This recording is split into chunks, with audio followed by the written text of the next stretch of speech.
When Paul arrived at MITS and met Ed Roberts for the first time, he was nervous.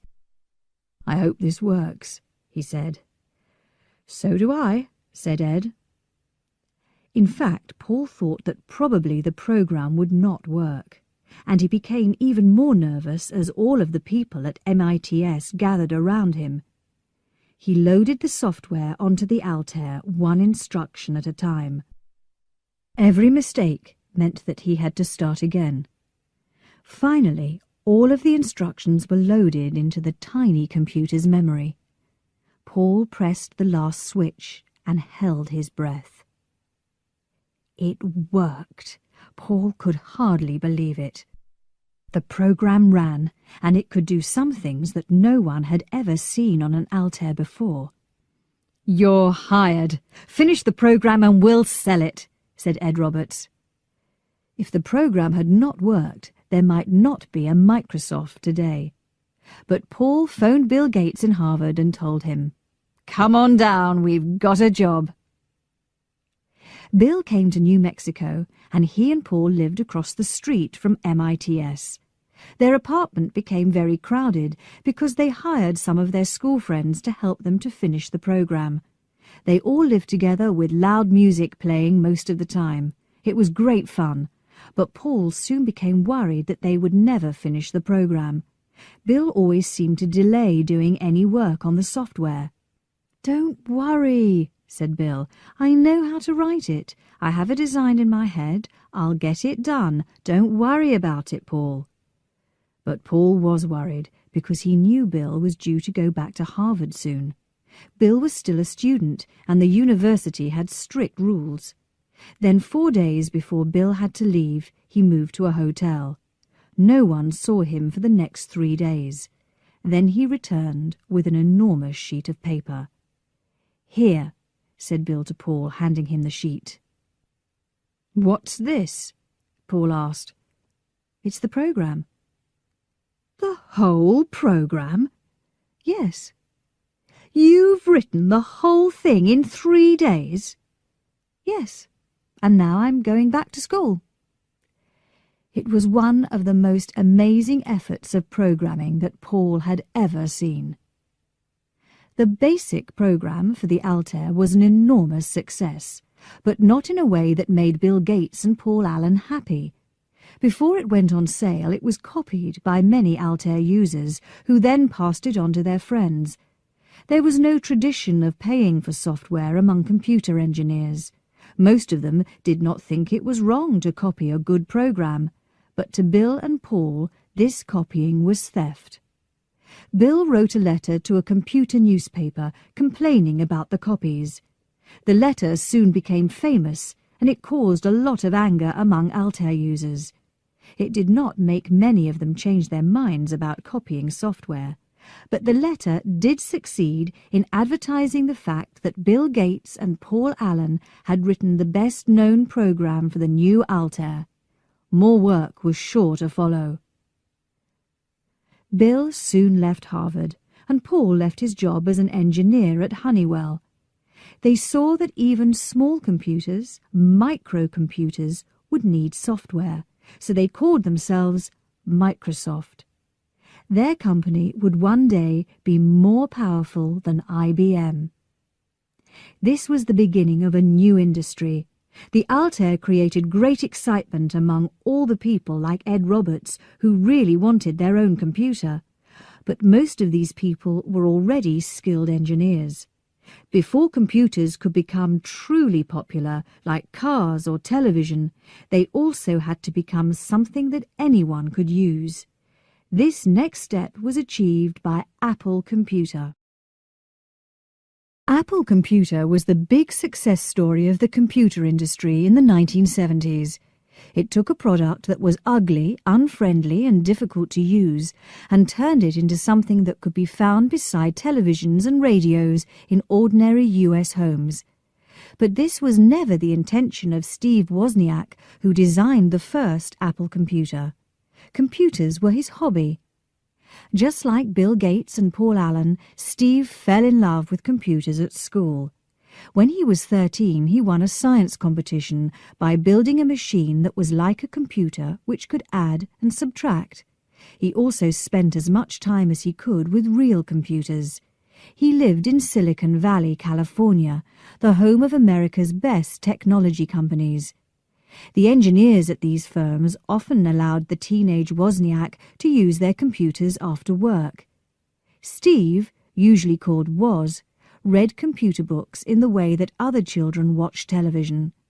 Every time a new machine was announced, he asked the company for the book that described it. Often the companies gave the book to him. He spent hours in class writing programs for machines he could never even touch.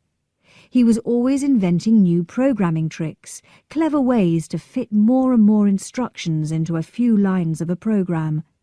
He liked his programs to be as small and powerful as possible. Woz went to work for the Hewlett-Packard Computer Company, where he was very happy for a while. He also did some work for the video game company Atari, where his school friend Steve Jobs also worked. One evening, Woz was able to feed himself and a friend on free pizzas. He won them with high scores on a video game that he had designed himself. When the Altair appeared, Woz was just as excited as Bill Gates and Paul Allen. Although the Altair was much less powerful than the computers he worked with at Hewlett-Packard, he realized that this was the way to build his own computer. Woz had always carried around designs for computers in his head. But when he saw the Altair, he realized that his own personal computer did not need to be a big, expensive machine. The Altair proved that a real computer could be made from cheap, simple parts. Woz joined the Homebrew Computer Club.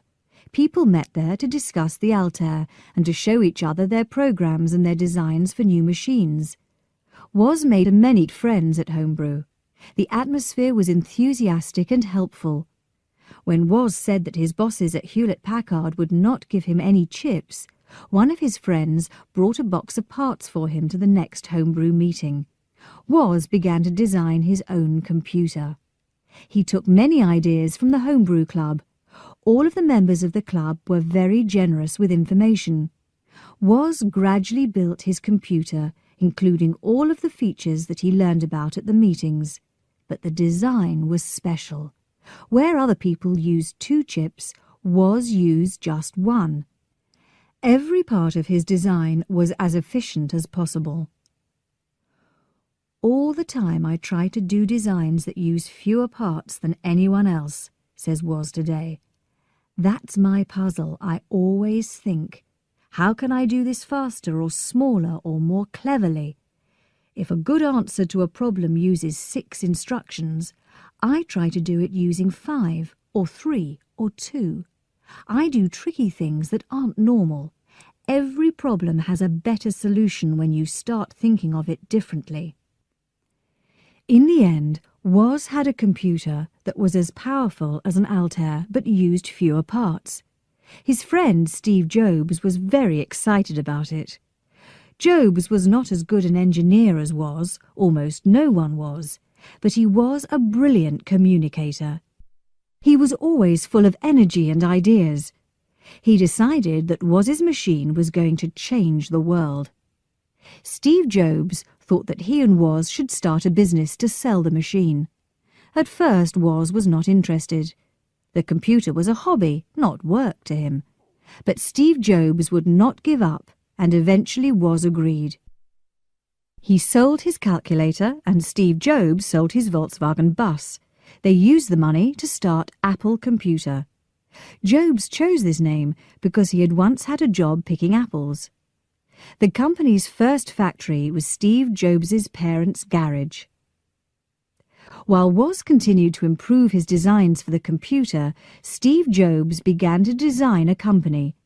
He saw from the start that computers could become part of ordinary life, but the company that achieved this would need to be a real company with professional managers and financial support. In fact, Steve Jobs was clever enough to see that he was not the right person to run a big computer firm. He had long hair and often did not wear shoes, so he was not likely to win the trust of banks and businessmen. But he persuaded experienced managers to join Apple. Soon the company, which had not actually sold anything yet, had a professional team of managers. It also succeeded in borrowing money to begin making computers. In January 1977, Apple moved to a small building in Cupertino, California. Woz worked on his new design, called the Apple II, while Steve Jobs organized every detail of the company. Apple employed fewer than 10 people, and some of them were still in school. But Jobs was so enthusiastic that everyone believed that this tiny company would change the world. "We're going to do it," Jobs would say. "We're going to build the best company in the world and make the best product that has ever been made." People at Apple often worked all day and all night. They were designing a very different computer to the machines that were already for sale. Steve Jobs wanted to sell computers to everyone, not just engineers. So it was important that the Apple II should look friendly and be easy to use. He hired an industrial designer who produced a smooth, narrow plastic case for the machine. At a time when most computers looked like scientific instruments, the Apple II was pale brown, and all of its screws were hidden. The Apple II was introduced in April 1977 at a trade fair in California. This was a very new idea. Before the Altair, no one paid to visit a computer show, but by the time of the fair, there were many thousands of people who wanted to find out more about this new hobby. At the trade fair, Apple Computer rented 2 of the best spaces near the entrance to the hall. The company also spent money to make sure that people noticed it. Almost all the other firms at the show used paper and glue to make their signs, but Apple paid for professional designers. Big, bright plastic signs showed the 6-color apple that represented the company. The first 4 Apple II computers were finished at 1 o'clock in the morning on the day the fair began. So many people came to the fair that it was difficult for anyone to move. But the first thing that everyone saw was Apple's shiny sign. Beneath the sign there was a clever video program running on an enormous screen. The trade fair's success showed everyone in the computer business that something new was happening. Computers were now more than just a hobby. They could soon be big business. Many companies would take advantage of the excitement about personal computing, but Apple was the most successful. Brilliant technology and a friendly design at a price many people could afford made Apple the star of this new industry. By the end of the summer, the company was selling equipment worth more than $250,000 each month. In 5 years, Apple Computer was valued at $1 billion. There were soon hundreds of programs for the Apple II. Many of them were games or other types of software that were designed to be fun. But then, 1 year after the computer went on sale, a new program appeared. It was called VisiCalc. It was the world's first electronic spreadsheet.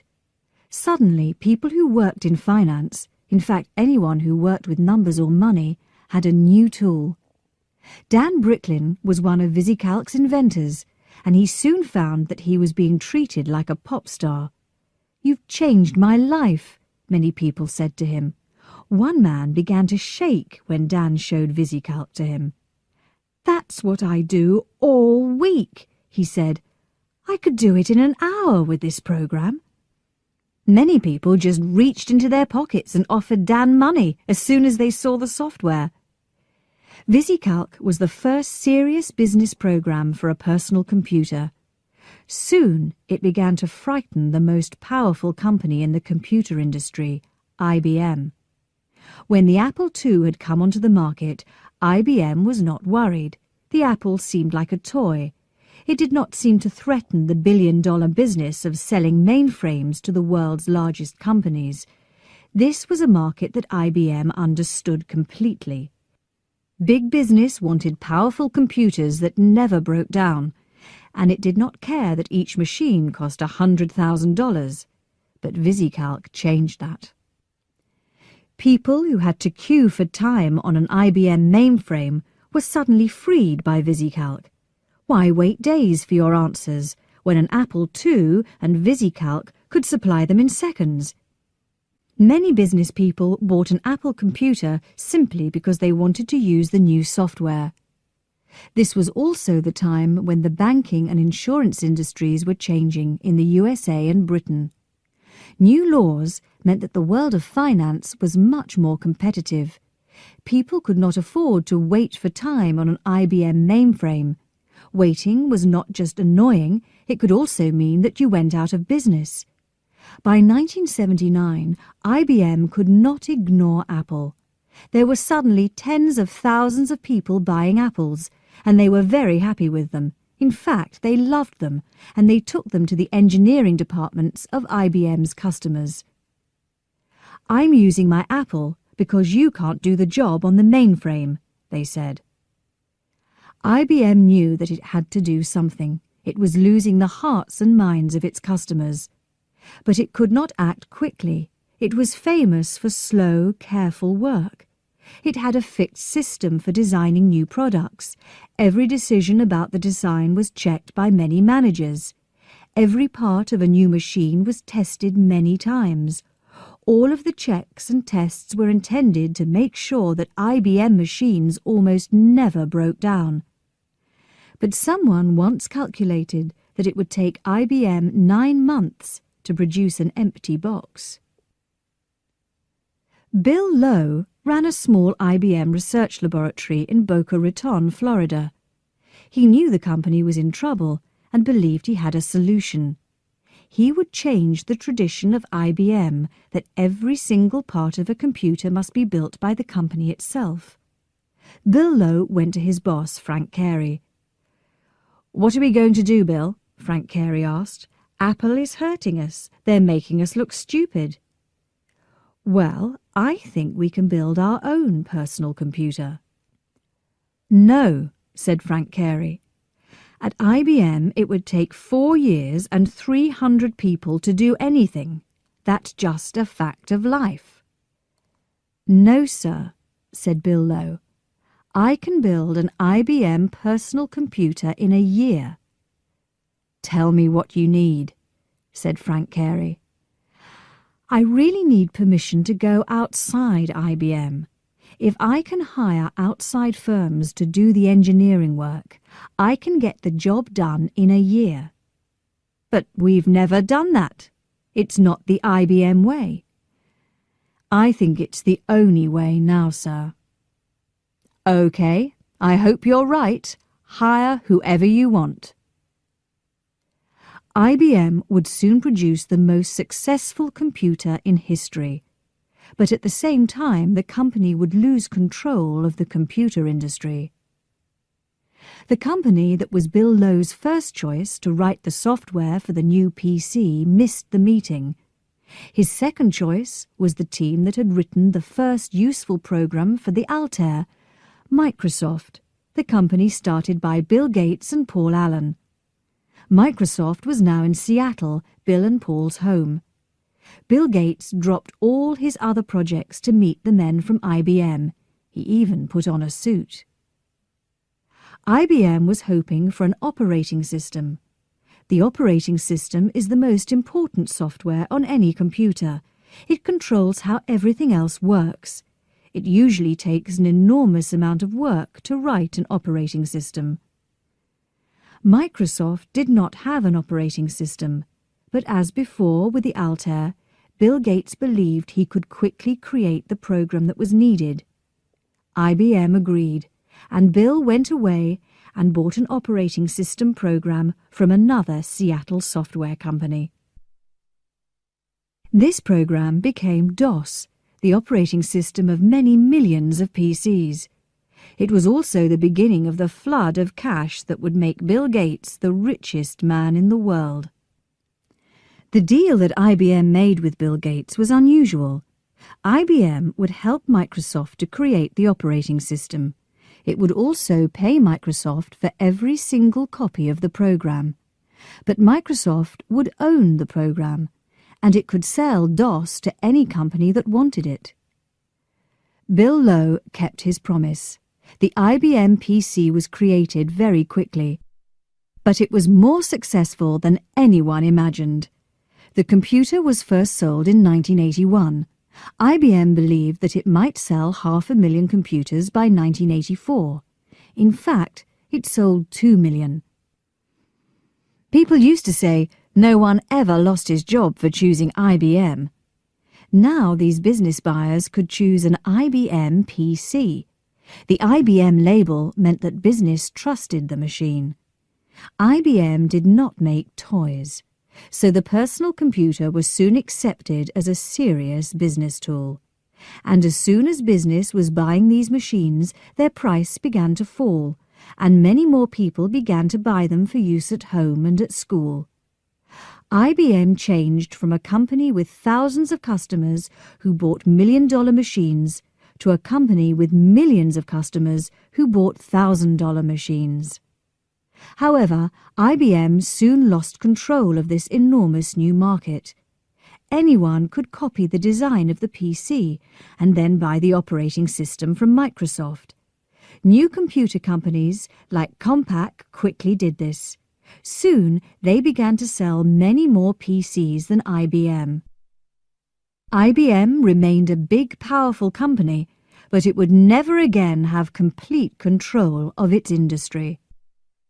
In the 1980s, computers became common. They began to appear in every area of life. And when they were connected together, they created the Internet that we know today. Chapter 5. The World Wide Web. The land around Geneva in the Swiss Alps is beautiful mountain countryside. People travel here from all over the world for holidays and winter sports. But among the farms and the lakes and the hotels, there are also some of the largest, most powerful and most expensive scientific tools on Earth. One of these machines is an enormous ring that spins tiny pieces of matter around in 27-kilometre circles. When they are travelling at nearly the speed of light, the machine forces them to crash together. Scientists study the resulting explosions, hoping to discover more about the building blocks of the universe. This is the home of CERN, Europe's Centre for Research into High-Energy Physics. CERN explores what matter is made from and what holds it together. It is not the type of scientific laboratory that produces practical inventions. But there, in 1989, Tim Berners-Lee invented the World Wide Web. Tim is an English engineer with computers in his blood. Both of his parents worked on the first commercial computer made in Britain, the Ferranti Mark I. In 1980, Tim got a job at CERN for 6 months, and during this time he wrote a program called Inquire Within. This name comes from a popular British book that was first published in 1856. The book is full of advice and information on all sorts of different topics, from how to clean blood from a shirt to how to get married. Tim's program aimed to organise his thoughts in the same way that the book organises its information. He wanted to find a way to create links among a wide variety of topics that interested him. He says that brains are supposed to be good at remembering the relationships between lots of different things, but sometimes his brain was not very good at this. Inquire Within was the answer. With the program, Tim could make electronic connections within documents. He could also make connections between different documents on different computers. So if Tim was interested in apples, he could link all of the paragraphs in a document that were about apples. And if there was a really good Apple database on another computer, he would make a link to that as well. Inquire Within was new because it could organise information according to the content of documents, not where they could be found. It was hypertext. Ordinary text is anything that is written, a book, a letter or a document on a computer screen. To make sense of a text, you read it from beginning to end. A hypertext is a special kind of text that is intended to give more freedom to the reader and the writer. It contains links that lead to other places. They can lead to other texts, but also to pictures or programs or musical recordings. There is no single path through a hypertext. Readers can choose the path that suits them best. The power of a hypertext link is that it can link to anything, says Tim. That was the central idea. You ought to be able to make a link to anything that is sitting on a computer disk anywhere. If the computer is connected to a network, you ought to be able to give it an address and link to it. Tim says that CERN is a web-like place. Scientists come to CERN from all over the world. Some stay, but many go back to their own laboratories and universities, which use many different types of computer and software. But the scientists still want to communicate and share information. There were always different sorts of people from different countries who brought different sorts of computing equipment. So CERN was one of the first places to work on getting files from one computer system to another, getting email across borders and into another system. That was the spirit. There was a lot of networking. It was possible to get something from a distant computer at this time, but you had to be a computer expert to do it. It was technically simple to go and get something, but you had to be an expert of the highest degree to find your way through all the networks, to use all the programs that you found on your way, and to use the right commands to get the data back. And it was likely that when you got something back, you would not be able to read it anyway, because it was from a different computer system. In 1989, when Tim was again working at CERN, he decided to try to make communication between the scientists easier. He believed that hypertext could help the scientists to work more efficiently because it could create paths through CERN's web. In March 1989, Tim wrote a plan saying that a hypertext project was going to be very important for the scientists who were connected with CERN. He took the plan to his bosses. "This is interesting," they said, "but it's not really our kind of project, is it? We don't do information technology here. We do high-energy physics." "But a hypertext system will really help CERN," said Tim. "Yes, well, thank you. We'll think about it." Tim saw that he was not going to persuade his bosses to build a hypertext system, but soon he had another idea. There was a coffee room between the scientists' offices and the computer rooms, so the people who needed to use the information were constantly meeting the people who ran the computers. By talking to the right people, Tim began to create support for his plan. "Don't you get tired of translating data for the scientists?" he said to the computer people. "Yes, there are too many computer systems around here," they replied. "But if there was a single program that organized all the different types of data..." "That would be great, but there isn't, is there?" "Not yet," said Tim. He spoke to the scientists as well. "Don't you get tired of all the extra work you have to do on computers? Wouldn't you like to be able to concentrate on the physics?" "Yes, but what can we do?" "You need a program that allows you to make easy links between your research and everybody else's work." "That sounds great," said the scientists, "but where can we get a program like that?" "I can write it for you," said Tim. In October 1989, Tim started writing a program that he called World Wide Web. When you were reading something interesting on the computer screen, you could just choose a phrase and link it to another document. Then you just needed to hit a hotkey, and the other document appeared on screen. A hotkey is a key on a computer's keyboard that is programmed to do something special when it is pressed. At first, World Wide Web was the name of Tim's program.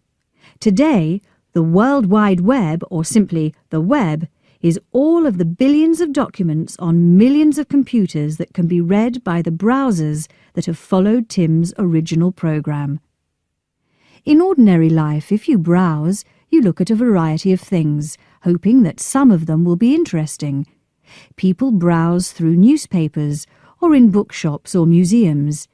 If you want to, you can browse through a book, though most books are written to be read from beginning to end.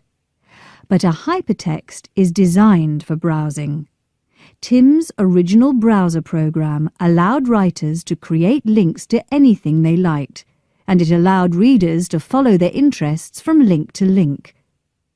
The program used a new invention, a system of addresses. The system means that anything, anywhere on the internet can have its own special address. The addresses are called URLs. The web browser understands what to do with anything that has a URL. Tim also invented a set of rules for sending text and pictures over the internet. The rules allow a document to appear almost exactly the same, whatever computer system is being used. For web authors, Tim also created a new computer language called HTML. This is the language in which all web documents are written. It controls how text and pictures are shown on a computer screen. Together, these inventions changed the world of the Internet. The Internet of the 1980s was a place for computer experts. Since the 1990s, anyone with a computer has been able to use it. For most people, the web browser is the friendliest program they ever use. People at CERN began using Tim's browser in 1990. In 1991, CERN put the browser software on the Internet so that it was free to anyone who wanted it. Within 4 years, the World Wide Web was the most popular use of the net. Tim Berners-Lee believes that the success of the web gives hope to dreamers everywhere. When you really believe in a dream of how things could be, then you follow the dream, and it's very, very satisfying to see it work. It's exciting that you can have an idea and it can take off and it can happen. It means that dreamers all over the world should take off and not stop. Tim's browser gave an idea to a group of young programmers in the USA.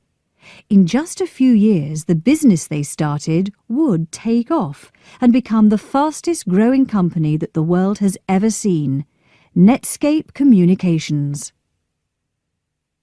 Chapter 6. Netscape.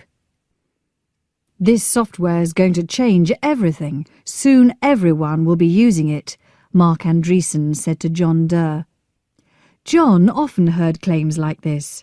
His job was finding finance for new companies, so every day he met people who were confident that their ideas were going to change the world and make millions of dollars in the process. But Mark and his plan were different. Mark was only 23 years old, but already he had a good reason to be confident. A few months before, he had written a program called Mosaic. Now 2 million people were using it. I suppose you don't need to be a scientist to realize that there is a big market there, said John Durr. John loaned Mark the money he wanted for his business. Mark's company would soon be the fastest growing firm in history. Everything would soon change on the Internet. Tim Berners-Lee had invented the World Wide Web, which made the Internet easy to use. But it was equally important that the law of the Internet had changed. Until 1992, John Durr's idea of an Internet market was not just ambitious, it was actually illegal. The Internet was built with US government money, and the government did not allow anyone to make a profit from it. This changed in November 1992, when President Bush signed a law that allowed commercial use of the network. Soon there were many hundreds of new businesses on the web. It became the most fashionable topic for the business pages of the world's newspapers. The web was so popular, it must be the future of business. Billions of dollars would surely follow. The problem was that before Mark Andreessen came along, no one had found a way to make very much money from an internet business. 2 years before Mark Andreessen walked into John Doerr's office, he was not planning to change the world. He was working at a boring, low-paid job because he needed the cash. Mark worked at the University of Illinois. There he wrote software for very large mainframe computers, enormously powerful machines that are mainly used to solve very difficult problems in science and engineering. But Mark did not find the work interesting. In fact, he was very bored. "This kind of computing is dying," he often said to his friend Eric Beener. "It really should be dead already. PCs are the way forward." While Mark programmed the mainframes, he also spent lots of time playing on the internet. Mark and his friends at the university all loved the new World Wide Web, but Mark also believed it could be better. There were no pictures on web pages, and the browser still needed typed commands. It did not have the kind of interface that personal computers had made popular. By this time, nearly all PCs drew windows, menus, and buttons on their screens. These represented files, commands, and processes, so the user could control the computer very easily, without typing lines of strange numbers and letters. One night, very late, Mark decided to do something about this. "At the moment, the web's just a tool for researchers and scientists," he said to his friends. "You need to be a computer programmer if you want to use it, but it could be so much better." "How?" his friends asked. "The web needs a human face. I'm going to do a browser that looks like a PC program, that works like one as well, so that anyone can use it." "Do we really need it? We know how the net works." "But we're all programmers. The web is full of things for programmers, but there's nothing there that a normal person would want to see." "What do you mean, normal?" "I mean the web should have music and art and news and everything." "But if there's a browser that anyone can use, if it's just like all the other software on a home computer, then we might finally get some interesting material on the web." Mark decided that the browser would be called Mosaic, and he persuaded his friend Eric Beener to join the project. They were a good team. Eric was a brilliant programmer, while Mark had the ideas and drove the project forward. Mark was an unusual engineer because he had many interests outside computing. He saw how good the Mosaic browser could be because it was just the sort of program that he wanted, to find out more about music, literature and politics. Mark and Eric worked day and night for months. Sometimes they worked for 4 days without a break, then slept for a day. Their attitude spread to some of their friends at the university who joined the project to make sure that Mosaic would run on many different types of computer. Mosaic's human face for the internet had 2 main features that made the program different from previous browsers. First, users did not have to type commands when they wanted to follow links, as they did in Tim Berners-Lee's browser. Instead, users of Mosaic could just point to words that were shown in a different color or style to the rest of the text. Second, and most important, Mosaic could show pictures. Everyone who saw the result loved it. It was like turning radio into television. Mark and Eric put Mosaic on the university's network at the start of 1993. It spread like a forest fire, and Mark quickly saw that they could make money from something that was so popular. The number of Mosaic users went from the original 12 to 100 to 1,000 to 10,000 to somewhere around 1 million by the end of 1993. So you didn't need a lot of imagination to realize that if this growth continued, it was soon going to be up to 5 or 10 million people. That starts to be an interesting commercial opportunity. Mosaic was creating enormous excitement among internet users, and it was actually causing the World Wide Web itself to grow. People suddenly realized, here's the most convenient way possible to share information, says Mark. In some cases, it was very useful information that they needed to share anyway. In some cases, it was just because they wanted to, and that still continues. Suddenly, almost anyone with a computer could create a homepage, a personal document that can be seen by everyone on the World Wide Web. There are homepages about almost everything imaginable, from politics, religion, and the state of the world, to the author's meetings with creatures from other planets. It costs almost nothing to make a homepage, and any homepage can be seen by an audience of many millions. Some people worried about this new situation, including Tim Berners-Lee. In the summer of 1993, Tim met Mark and complained about Mosaic. "Why did you put pictures in it? That was a really bad thing."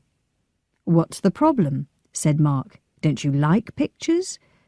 "Of course I do, but look what's happening. All the home pages and pictures of everyone's pets, it all takes up space. That isn't what the web is for." "I like pictures," said Mark. "Lots of people like them. What's the problem? Don't be so serious about it. It's just fun." Mark thought that the people at CERN were mainly interested in the web as a research project. They did not really see it as a practical tool that many other people could use for lots of different purposes. But that was why Mark had written Mosaic, to make the web useful and fun for people who were not scientists or engineers. Mark and his friends enjoyed the success of the Mosaic browser, but they did not like what happened next. John Mittelhauser, one of Mosaic's original programmers, came running to see Mark one day in December 1993. He was obviously angry. "Have you seen this?" he shouted, holding the business pages of the New York Times. "What is it?" Mark asked. "It's today's Times. There's a big story on Mosaic." "That's good, isn't it?" "No, it isn't. From the story you'd think that someone else wrote the program. Look." Mark read the newspaper. The story contained a big photograph of their boss at the university. It was long and enthusiastic, saying that Mosaic was so different and so obviously useful that it could create a new industry. But there was no mention of Mark or of any of the other programmers who had created Mosaic without any help from the university. "You see," said John, "before Mosaic, the bosses didn't know who we were. It was just us making plans at 2 o'clock in the morning over pizzas and cokes. Now they're taking over." John Mittelhauser was right. Their bosses at the university began to take over the project. The programmers suddenly found themselves in meetings with 40 people planning their next features. But none of the programmers thought that the bosses really understood the program or its achievements. Mark had a theory about why the university bosses were interested in Mosaic. "They're getting millions of dollars per year in government money for mainframe computing," he told Eric Biener, "and no one really wants to use mainframes anymore. So they've got two choices. They can give up the government money, or they can find something else to do. But you know that if you work at a university, you never give up government money, so you look for something else to do. They saw Mosaic and took it over." Mark saw that he would not be in control of Mosaic if he stayed at the university. He left Illinois and went straight to Silicon Valley in California, the home of America's computer industry. At this time, one of Silicon Valley's most famous businessmen was looking for a new project. Jim Clark had built SGI into a company worth billions of dollars, making small, powerful computers that were designed to be linked in a network. But he no longer controlled the company he had started, and he did not agree with the direction it was now taking. Jim left SGI in January 1994. He intended to start a new company, but he did not have a clear idea of what this new firm should do. Bill Foss was one of Jim's friends at SGI. Jim spoke to Bill on his last day at the company. "Do you know any good engineers?" he asked. "I want to find some good people with ideas." Bill had learned from the web that Mark Andreessen was now in Silicon Valley, so he found Mark's telephone number, gave it to Jim and said, "Give him a call. People say he's a bright engineer." To show Jim what Mark could do, Bill loaded Mosaic onto a computer. This was the first time Jim had seen the World Wide Web. Before he was finished, he sent an email to Mark. "You may not know me, but I started SGI." Jim asked Mark if he would like to meet him the next day. Of course, Mark did know who Jim Clark was, and he agreed to the meeting immediately. Jim and Mark met many times in the next few weeks. Mark was shy at first, but gradually he began to argue that Jim should start an internet company. "We should do a Mosaic killer," he said, "a new web browser that's clearly better than Mosaic. It's the obvious thing to do." "I don't understand," said Jim. "How is it obvious?" "Just look at how many people are using Mosaic," said Mark. "And look at the web. It's taking over the internet. The size of the net is doubling every year and a half. So by the time we get some products on the market, 50 million people will be on the net. You've got to be able to make some money with 50 million people using your product. We have to get into this business." "But every person I talk to tells me no one makes money on the net. I'm supposed to be in business." "That doesn't make any sense," said Mark. "It's just like saying, who's going to sell the first telephone? Who's going to buy it? Who will they call? Someone always has to be first. In every new market, there's a company that takes a risk and gets very rich." Jim listened to Mark, and eventually he said, "I'll put money into that. Personally, I don't know how we'll make money, but I'll put money into it, and we'll find a way to make money later. There's got to be a way to make a profit in a market that's growing as quickly as this." Jim and Mark flew out to the University of Illinois to see Mark's friends who had helped to write Mosaic. Jim would only start the new company if he could hire all of the original team of engineers. This was not difficult because, as Eric Bina says, life was sad and much quieter since the university had taken over and Mark had left.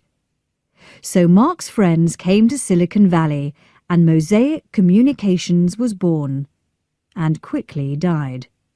The name Mosaic and all of the software were owned by the University of Illinois, not by the people who had created the program.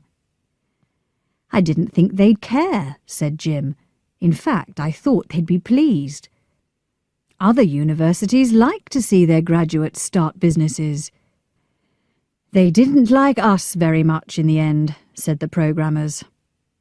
"Yes, they're probably upset that I've stolen you all away when you were working like slaves for them." In April 1994, the company became Netscape Communications, and Jim made sure that the new software did not contain any of the Mosaic program. The engineers had to write a new browser and a new web server, the program that sits on a distant computer and delivers web pages to browsers. Both programs had to be faster than Mosaic with more features. They also had to crash less often than Mosaic. When a program crashes, it freezes so that it cannot be used anymore. Sometimes the computer must be switched off and on again.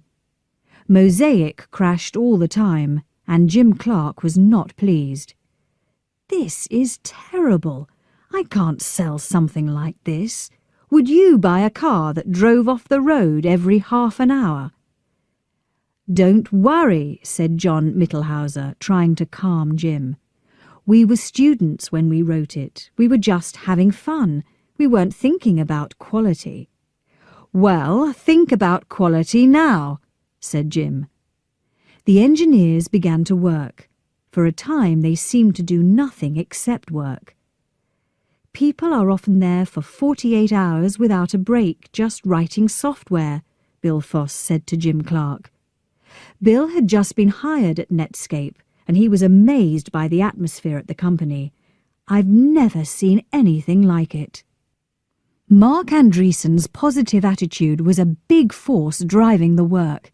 He walked around saying, "I have a dream. I have a dream. We will succeed in the end. We are fighting a war and we will win." But Mark was not the world's best manager. Jim Clark spoke to him. "Mark, you know you're the heart and soul of this project. You work more hours than anybody else. You're great at thinking of new ideas. You're very good at knowing what's important. You can take 40 different pieces of information and put them together." "Thanks," said Mark. "But these are very different skills from managing engineers. You're not a good manager." "That's not true," said Mark. "I'm actually a terrible manager." "Then would it be okay with you if I hired some professional managers so you can concentrate on what you're good at?" "Please, that would make me very happy," said Mark. But he continued to work harder than anyone else at Netscape. He enjoyed the work more than anything else. His office, where he often slept, was a mess, full of every book in the world that he believed could help with this project. Many of the books were about Bill Gates, the world's richest man, in control of the world's most successful company. All of Bill Gates's power was built on Microsoft's control of the operating system for IBM personal computers. Mark wanted to know how to be a great businessman, and he felt he could learn from Gates. He thought that the main lesson was that at first it is more important to persuade people to use your products than to make money from them. Microsoft only began to charge high prices and make enormous profits after the IBM PC had taken over the personal computer market. So Mark decided that Netscape's browser would be free to non-commercial users. Only businesses would have to pay for it. "We have to persuade everybody to use the browser," Mark said to Jim. "That's the way to give the company a fast start. It's a Microsoft lesson, right? If everyone uses your product, you've got a lot of possibilities, a lot of ways to make money from that. Market share now equals income later, and if you don't have the market share now, you're not going to get the income later. Whoever gets the market share wins." Mark believed that the web would be like the market for PC software. In a market like this, there has to be just one single big winner. Mark wanted Netscape to be the winner on the World Wide Web. On the 13th of October 1994, the new software was put on the web. The engineers stayed up all night with beer and pizza to watch as the downloading began. Downloading is making copies of files from the internet. Within an hour, their computer had crashed because demand for the software was so great. In a few weeks, almost everyone on the World Wide Web was using Netscape's software. The browser, called Navigator, was much faster than its competitors. It could also show more interesting pages because it added new features to the HTML language. Soon, many web pages contained notices that said, "This page is best viewed with Netscape Navigator." This was free advertising, and it caused millions more people to download Netscape software. In 1993, the World Wide Web was only the 11th largest cause of traffic on the net. By the summer of 1995, it was number 1, mainly because there were more than 10 million Netscape users. There were still even more individual email messages, but web pages are larger computer files than most email messages, so the web caused more traffic. Some of the first users of Netscape's products were businesses. At this time, most firms did not actually try to sell anything over the web, but a company website, a set of linked pages, did offer immediate advantages. First, it could cut costs. It is much cheaper to put company information on the web than to pay people to answer phones. Second, it could attract new business. Many people prefer to look up prices and other information on the web than to travel to a shop or make a telephone call. Third, the web became very fashionable very quickly among businesses as well as individuals. Netscape charged businesses between $1,500 and $5,000 for the software to run a website. That was how the company made a profit. It made $75 million in the first year and $375 million in the second year. On the 9th of August 1995, Netscape went public for the first time. People could buy shares in the company. On the evening before the sale, the shares were priced at $28 each. When the market opened, they sold for more than $70. This made it the most successful sale of all time.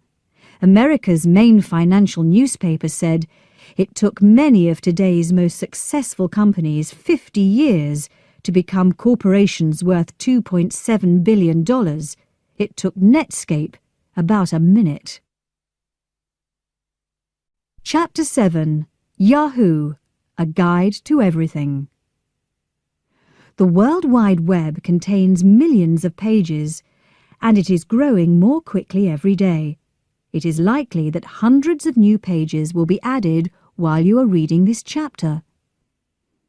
No one can say exactly how big the web is at any moment, but it is probably bigger today than any library on Earth.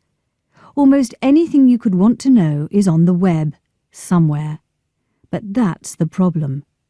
Information is no use unless you can find it. And as the web grows, it becomes more and more difficult to find exactly what you want. One obvious answer is to let a computer do the work. There are lots of search engines that use powerful computers and clever software to hunt on the web. You give them a topic, and they give you a list of the sites that seem to talk about it. But very often the list is still too long to be useful. If you want to know more about the actress Pamela Anderson, the Alta Vista search engine will quickly find more than 150,000 pages for you.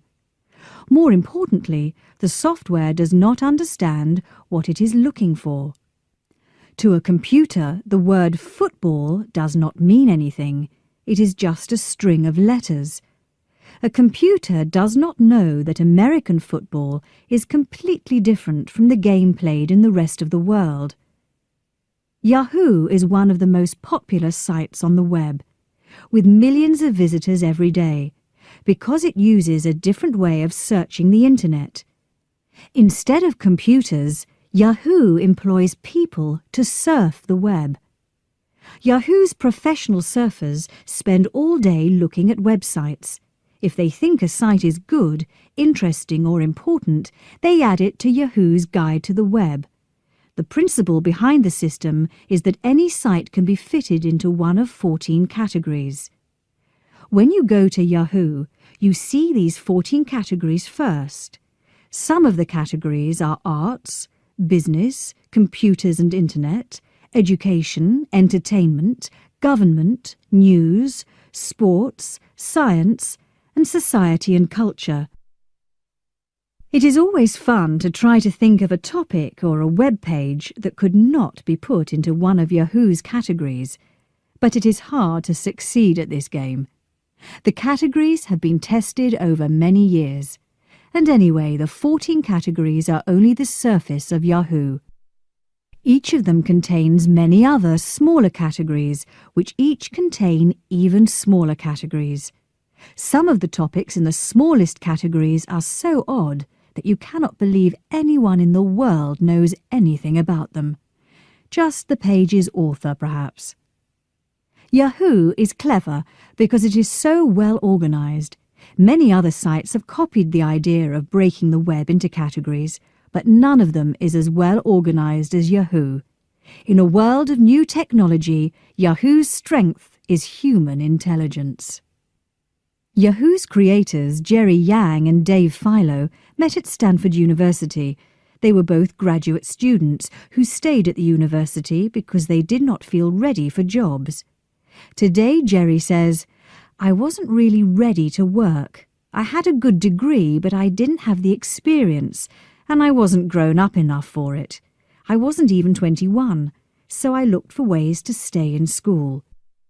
Dave Filo felt the same way.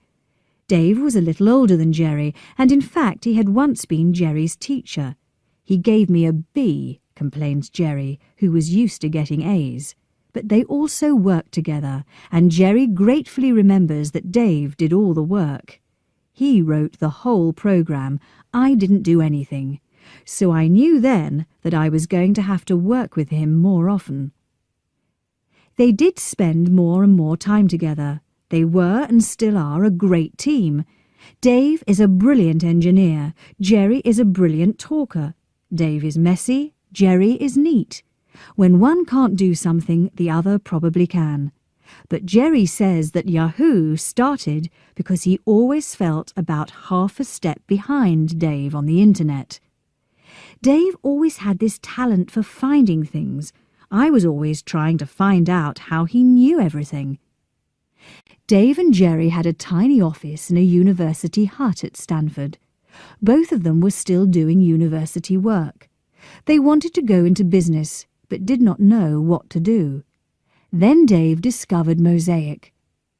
Both of them quickly became web experts. They spent hours on the internet, and their university work began to suffer. But this was when Yahoo really started. Dave and Jerry both began to make lists of their favorite websites. They showed their new discoveries to each other all the time, and eventually joined their lists together. The result was Jerry's Guide to the World Wide Web. But soon things got out of control. There were so many sites that Dave and Jerry had to organize the list. They broke it into categories, and when the categories became too big, they broke them into smaller categories. This is still the way Yahoo works today. It was quickly obvious that lots of people outside the hut also wanted a guide to the web. Soon hundreds of people were viewing Jerry's Guide every day. This came as a surprise to Dave and Jerry. They had never thought about an audience. But the guide was a website like any other site. It was on Stanford's network, which was on the internet, so anyone with a connection to the internet could look at the guide. This sudden audience was not just looking at the guide, it was also suggesting ways to improve it. People started sending in their own favorite web addresses. If Dave and Jerry liked them, they included these sites in the guide. Then they began to ask people to suggest good websites. The result was a flood of email. Both Jerry and Dave found that they loved this attention, and it was often very helpful. They were able to make the guide better, which led to more traffic, more emails, more sites in the guide. After a few weeks, Jerry decided to change the name of the site to David and Jerry's Guide to the World Wide Web. "Why are you changing it?" said Dave. "I don't want my name on it." "I know," said Jerry. "That's why I did it. Now you'll have to think of a better name." At first, Dave only knew that the name had to start with YA. Lots of his favourite computer programs were YA something because the authors were often too exhausted to invent an original name by the time they had finished the program, so they just called it Yet Another Newsreader or Yet Another Email Program. Dave and Jerry sat down with a dictionary. YA. Yatagan. Yatagan? Yes, a type of Turkish short sword with a double-curved blade. How about Yankee? Or Yang? Very funny. Eventually they decided on Yahoo. They just liked the sound of it. By the winter of 1994, the traffic was so heavy that Dave remembers that he was hoping it wouldn't grow so quickly. There was not much time to eat or sleep. But this was also the time that Netscape went public. The world was suddenly mad about the web. Dave and Jerry began to think that there must be a way to turn all this traffic into a business. Surely it must be worth something. They thought seriously about selling. A big internet company called AOL was interested in buying Yahoo. It was the world's largest commercial internet service, and it wanted a search engine. AOL made Dave and Jerry an offer that would make them very rich very quickly. The company also warned them that if they did not sell, they would soon be competing with AOL itself. Dave and Jerry thought hard about the offer. "What do you think?" Jerry asked. "It's a nice idea," said Dave. "It would be nice to be rich." "Yes, and I don't much like the idea of competing with AOL." "No, but if we take the money, we'll have to work there for years. With the suits and the office politics. Not much fun there. It wouldn't be David and Jerry's guide, would it?" "No, and they'd kill Yahoo when they'd worked out how to run it. It'd become AOL Search or something. But can we really do it ourselves? Start a business?" "Let's find out." So Dave and Jerry decided to stay in control of Yahoo. In April 1995, they borrowed $4 million to turn Yahoo into a proper business. Netscape had also been interested in buying Yahoo. They offered a similar deal to AOL's. They needed a search engine for their web browser. Dave and Jerry had refused Netscape's offer as well. For a time they worried that they would soon be competing with two big rivals, AOL and Netscape. However, in the end, Netscape gave Yahoo an enormous amount of free business. Netscape did not create its own search engine. It simply put a link to Yahoo in its web browser. This meant that Yahoo was suddenly the obvious first step for many millions of web searches. Dave and Jerry used the $4 million to turn Yahoo into a proper company. They began to hire managers and professional surfers. The surfers meant that for the first time, Dave and Jerry did not have to look at every new site themselves. One of the new managers was Tim Kugel, who was hired by Dave and Jerry to be the chief manager. Like them, he came from Stanford's engineering department. His job was to decide how to make money from this amazingly popular but free service. Advertising was the obvious answer to this problem. Yahoo began to sell space on its pages in August 1995. It was no surprise when the change was greeted by a flood of angry email from existing users.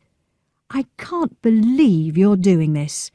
We thought Yahoo was different, but now it's just like any other business." But the emails soon stopped, and if the people who wrote it did stop using Yahoo when the advertising appeared, Yahoo did not notice. There was never any fall in traffic at the site. Yahoo also introduced some other changes in the summer of 1995. Perhaps the most important of these was a news service. Yahoo made a deal with Reuters, one of the world's largest news organizations. Reuters supplied news that could be viewed directly on Yahoo's pages. This was Yahoo's first step to becoming a destination as well as a guide that sent people to other sites. Soon other services were added, including weather, share prices and travel news. Yahoo was becoming like an electronic newspaper or a computerized television channel, the first place to look for information, news or fun. By February 1996, Yahoo was serving 6 million pages a day.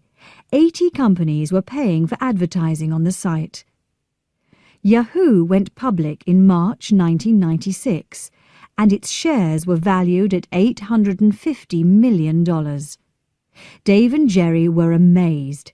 Yahoo's value was 200 times greater than it had been just a year earlier.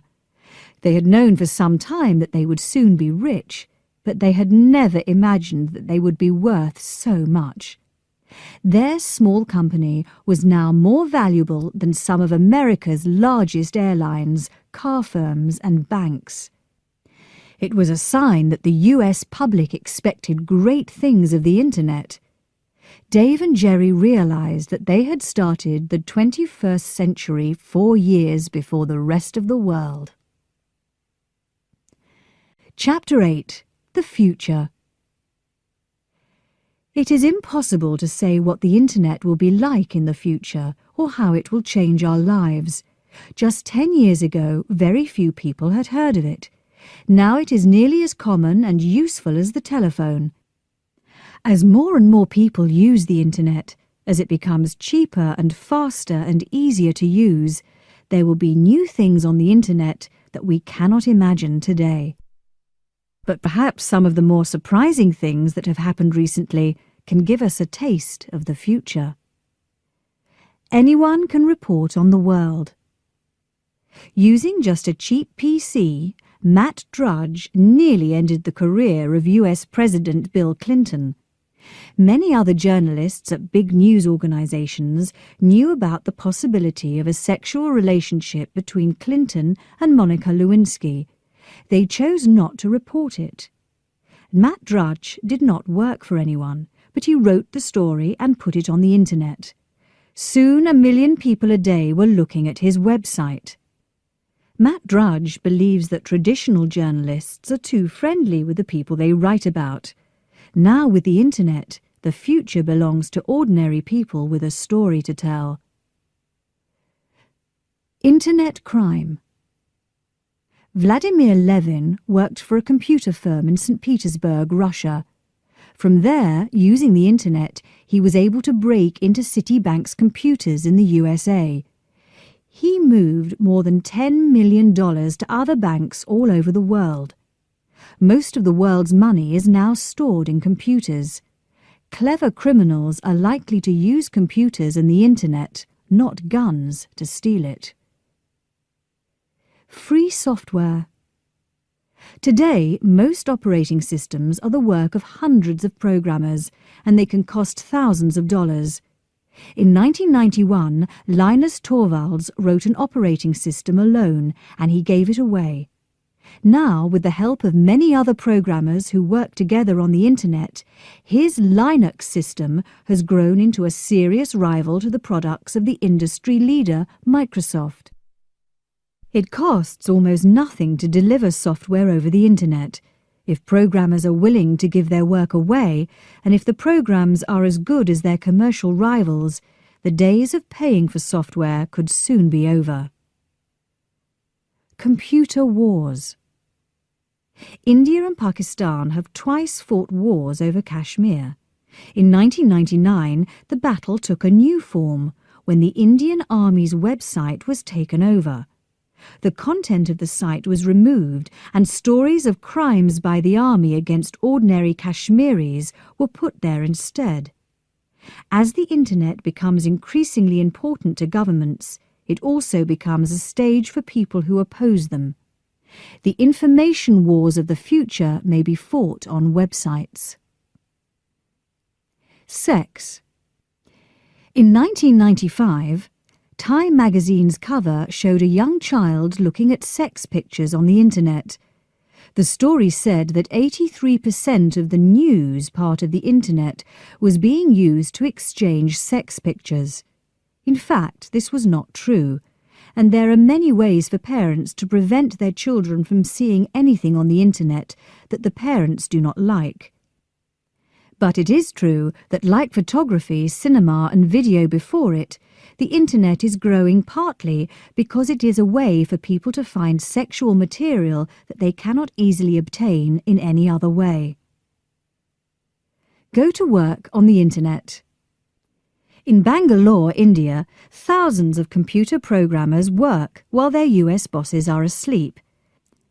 At the end of the day in Cologne, Germany, engineers send the designs of new cars to their colleagues in Dearborn, USA, who continue the work. In the future, the place where you live may become less important than who you are and what you can do. Are we alone in the universe? The project SETI searches for radio messages sent by intelligent life on other planets. It looks at radio waves from every part of the sky, searching for a pattern that means that another form of life is broadcasting. The problem is that there are many hundreds of millions of possible messages and many fewer mainframes to examine them. David Anderson of Berkeley University has an answer. His project, called SETI at Home, sends data to tens of thousands of home computers over the internet. A program works in the background when your computer is not doing anything else and looks for a message in the data. So the first contact with creatures from other worlds could happen on your PC.